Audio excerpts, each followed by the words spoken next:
Assalamualaikum warahmatullahi wabarakatuh. Waalaikumsalam. Innal hamdalillah nahmaduhu wa nasta'inuhu wa nastaghfiruh wa na'udzu billahi min shururi anfusina wa sayyiati a'malina. May yahdihillahu fala mudilla lahu wa may yudlil fala hadiya lahu. Asyhadu an la ilaha illallah wahdahu la syarika lahu wa asyhadu anna Muhammadan abduhu wa rasuluh.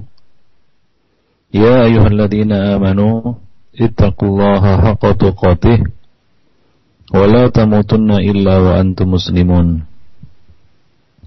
Amma ba'du fa inna ahsanal kalami kalamullah wa khairal hadi hadi Muhammadin sallallahu alaihi wasallam wa syarrul umur muhdatsatuha wa kullu muhdatsatin bid'ah wa kullu bid'atin dhalalah wa kullu dhalalatin finnar.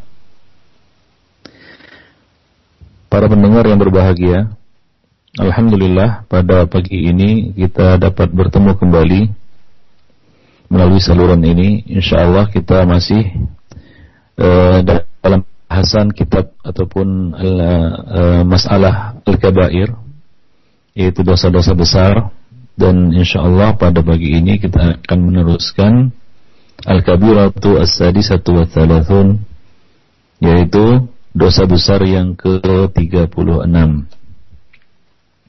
Dosa besar yang ke-36 ini adalah adamut tanazzuh minal baul, tidak membersihkan diri dari air seni. Wa huwa syiarun nasara, dan ini merupakan tradisi dan kebiasaan orang-orang Nasrani. Allah Subhanahu wa taala telah memerintahkan kita untuk bersuci dan membersihkan diri kita, pakaian kita dari najis dan kotoran. Allah Subhanahu wa taala mengatakan wa thiyabaka fatahhir, dan pakaianmu maka sucikanlah. Di dalam ibadah yang kita lakukan juga Allah Subhanahu wa taala mensyaratkan kita harus bersuci. Misalnya ketika kita hendak mengerjakan salat, kita bersuci dari hadas besar maupun hadas kecil. Demikian juga ketika kita hendak melakukan tawaf misalnya, kita juga diperintahkan untuk bersuci. Karena muslim itu salah satu syiar mereka adalah bersih lahir dan batin. Tidak hanya batinnya saja yang bersih, tapi lahirnya juga bersih, badannya dan juga pakaiannya. Ya, juga pakaiannya bersih dari najis dan bersih dari segala kotoran. Dan Rasulullah sallallahu alaihi wasallam juga telah mengatakan, at-tuhuru syatrul iman. Kesucian itu merupakan bagian dari iman. Merupakan bagian dari iman yang tidak bisa terpisahkan dari iman. Artinya, salah satu tanda orang-orang yang beriman adalah mereka selalu dalam keadaan suci, lahir maupun batin. Maka dari itu, ikhwani fiddin, para pendengar yang berbahagia, tidak layak bagi seorang muslim untuk tampil di hadapan manusia, apalagi di tempat-tempat berkumpulnya kaum muslimin, dalam keadaan kotor dan bau. Ya, maka dari itulah Rasulullah sallallahu alaihi wasallam menyuruh orang-orang yang makan bawang putih dan bawang merah untuk tidak mendekati masjid-masjid kaum muslimin, karena para malaikat terganggu dengan apa-apa yang membuat terganggu manusia. Demikian pula Allah Subhanahu wa taala menyuruh kita untuk mandi ketika kita berhadas besar, junub, untuk membersihkan diri kita dari kotoran-kotoran. Dan Rasulullah sallallahu alaihi wasallam menyuruh kita minimal mandi 1 kali dalam sepekan, yaitu mandi Jumat. Nah, ini semua tujuannya adalah untuk membersihkan diri, untuk menyucikan diri dari segala kotoran. Jadi mukmin itu bukan batinnya saja yang suci, tapi lahirnya juga suci, badannya, tubuhnya suci, dan juga pakaiannya juga suci. Nah, salah satu di antara dosa besar adalah tidak bersuci dari air kencing atau air seni. Di dalam bab ini, kaum muslimin di antara dua sisi yang berlawanan. Orang-orang Nasrani, mereka menggampangkan masalah ini. Mereka mengabaikan masalah ini hingga syiar mereka adalah tidak bersuci dari air kencing, tidak bersuci dari air seni, yaitu mereka tidak istinja setelah buang air kecil. Dan orang-orang Yahudi yang berlebih-lebihan hingga apabila pakaian mereka terkena air seni, maka mereka akan mengguntingnya dan memotongnya. Ya, namun syariat Islam datang wasat, pertengahan antara keduanya. Islam memerintahkan kita untuk membersihkan diri ya dari air seni, dan Islam telah mengajarkan kepada kita bagaimana cara untuk menghilangkan najis. Ya, bagaimana cara menghilangkan najis dengan air. Ya, di dalam hal ini Islam mengatur ya mulai dari air seni anak kecil, laki-laki dan perempuan, sampai air seni orang dewasa. Nah, ini demikianlah Islam datang ya sesuai dengan fitrah manusia. Ya, yang menyukai kebersihan, menyukai kesucian, ya, menyukai sesuatu yang baik dan indah dipandang mata.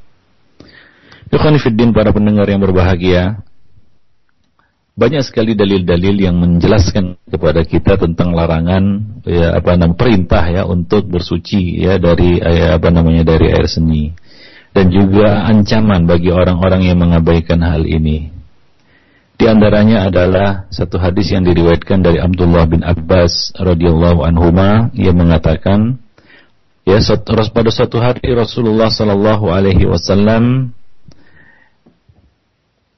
marran Nabi sallallahu alaihi wasallam bi qabraini. Pada suatu hari Rasulullah sallallahu alaihi wasallam melewati dua kubur. Ya, dalam riwayat lain dikatakan bahwa Rasulullah masuk ke salah satu kebun di kota Madinah. Kemudian beliau mendengar suara dua orang manusia yang sedang disiksa dalam kubur mereka. Jadi di situ ada dua kubur, dan Rasulullah mendengar kedua penghuni kubur ini sedang disiksa oleh Allah Subhanahu wa taala, yaitu azab kubur, siksa kubur.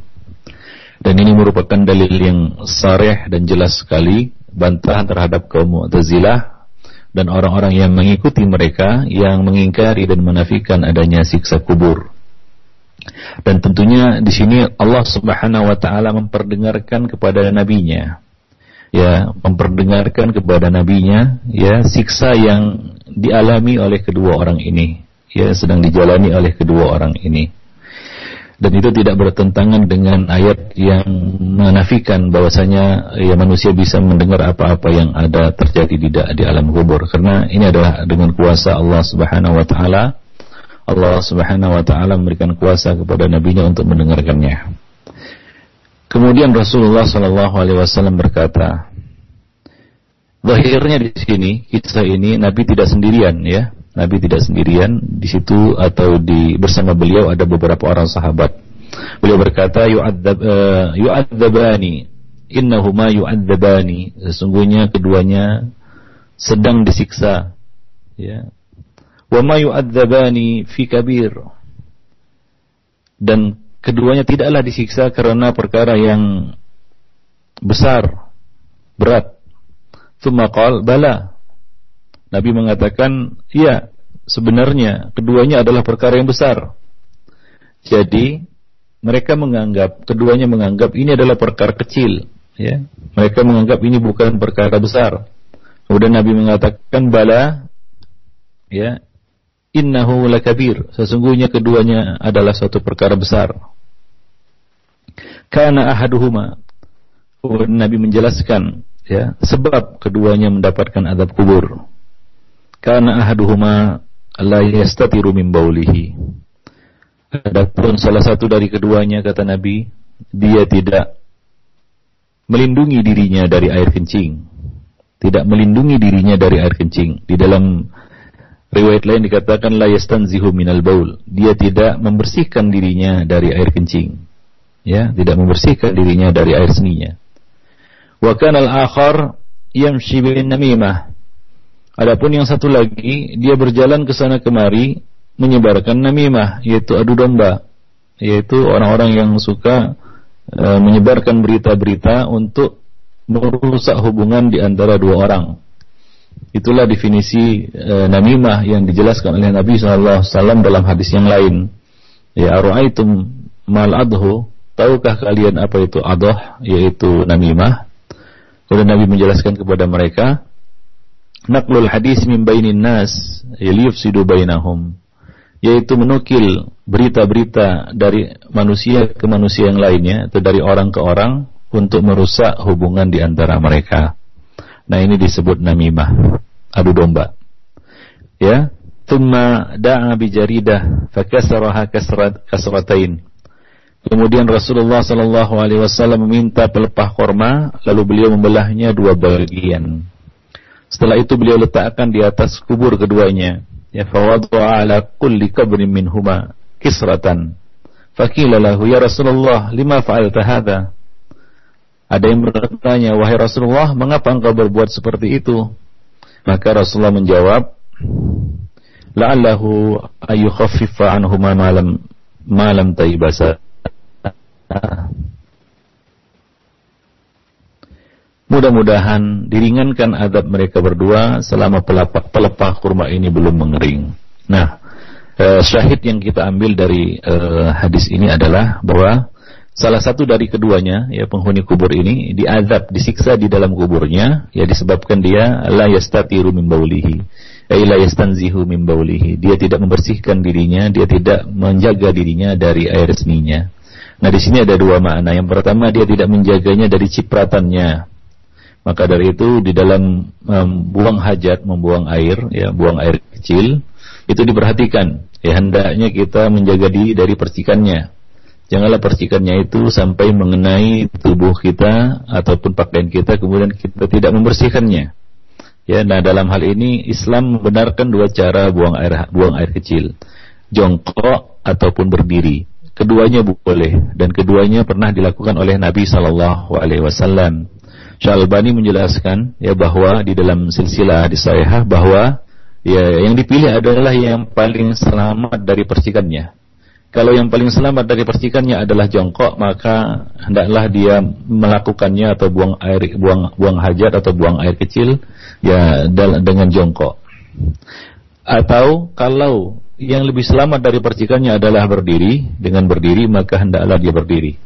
Ya, suatu ketika Rasulullah SAW, hadis Hudzaifah, ya, bahwa satu ketika Rasulullah SAW mendatangi satu pembuangan sampah suatu kaum, ya, kemudian mendatangi pembuangan sampah satu kaum, kemudian Rasulullah SAW menyuruh Hudzaifah untuk menyitar diri beliau, untuk melindungi diri beliau, kemudian beliau buang air ataupun buang hajat kecil, ya, sambil berdiri.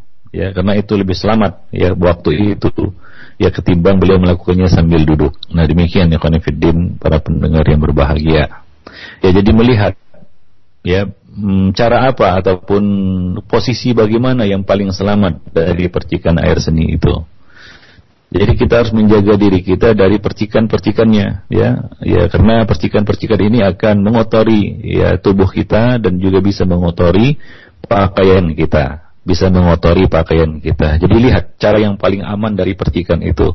Makna yang kedua adalah la yastatiru min baulihi, yaitu dia tidak beristinja. Dia tidak membersihkan diri dari air seninya, yaitu dia tidak istinja setelah buang hajat. Setelah dia buang air kecil, dia tidak istinja. Ya, istinja maupun istijmar. Ada dua cara istinja yang dibolehkan di dalam Islam. Yang pertama adalah dengan menggunakan air. Ini namanya istinja. Ya, dengan menggunakan air. Nah, ini namanya istinja. Kemudian yang kedua, dengan menggunakan batu atau sejenisnya. Nah, ini namanya istijmar. Dua-duanya dibolehkan. Dan menggabungkan antara keduanya juga dibolehkan. Nah, bagi yang sudah beristijmar, dia tidak perlu beristinja. Kecuali satu pendapat dari Abu Hanifah yang mengatakan bahwa yang lebih utama adalah istijmar, ya, daripada istinja. Adapun Syafi'iyah mengatakan istinja lebih utama daripada istijmar. Dan itulah yang menjadi asal di dalam bersuci, yaitu istinja dengan menggunakan air. Nah, ada yang mewajibkan penggabungan keduanya, istijmar dan istinja. Tapi pendapat yang sahih adalah cukup salah satu dari keduanya. Ya, dan apabila salah satu dari keduanya sudah dilakukan, maka itu sudah mencukupi. Wallahu a'lam bishawab. Yang penting kita harus membersihkan diri kita, ya, dengan cara yang dibenarkan oleh syariat, Ya, dua cara tersebut setelah kita buang air kecil. Ya, setelah kita buang air kecil. Nah, demikian. Ini penting untuk diketahui karena banyak orang-orang yang ataupun sebagian kaum muslimin yang mengabaikan hal ini dan mengikuti syiar kaum Nasrani, yaitu buang air kecil tanpa istinja. Ya, terutama ya di tempat-tempat umum yang di situ tidak kita katakan disediakan air dan tidak ada juga batu ataupun sesuatu yang untuk beristinja yang bisa dipakai untuk istinja. Ya, seperti misalnya di kloset yang berdiri itu ya, yang kadang-kadang tidak ada air untuk istinjanya. Nah, kadang-kadang kita lihat atau sering kita lihat ya sebagian kaum muslimin yang buang hajat kemudian ya dia berlalu begitu saja tanpa dia bersihkan ya apa namanya kemaluannya ya. Nah, demikian. Nah, ini merupakan salah satu penyebab ya kita katakan jatuhnya ia dalam azab kubur atau sebab datangnya azab kubur. Dan ini juga membuktikan kepada kita bahwa ya buang hajat tanpa istinja ini adalah satu perbuatan dosa besar karena ancaman adalah siksa. Ya, dan definisi dosa besar itu setiap perbuatan yang diancam dengan siksa baik di alam kubur maupun di akhirat nanti, ya maka itu tergolong dosa besar. Itu tergolong dosa besar. Nah, demikian.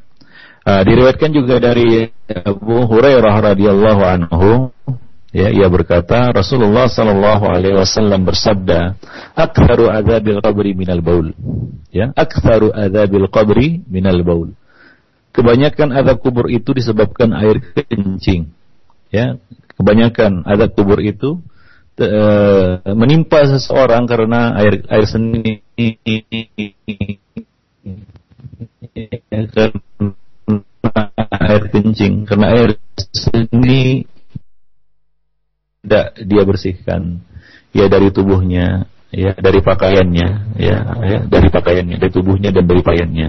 Nah, jadi ini adalah kabar dan berita dari Rasulullah SAW berisi peringatan kepada kita dan satu isyarat bahwa ini adalah perkara yang akan diabaikan oleh banyak manusia, dan apa yang dikabarkan dan diberitakan oleh Rasulullah SAW ini benar-benar terjadi. Ya, apalagi sekarang ini, ya bentuk WC sekarang semakin canggih. Kalau kita pergi ke negeri-negeri yang ya kita katakan maju itu, WC-nya sama sekali tidak ada air di situ, ya tidak ada air. Nah, sebagian kaum muslimin yang pergi ke situ kemudian tidak mengerti bahwa di dalam Islam ada dua cara bersuci, istinja dan istijmar.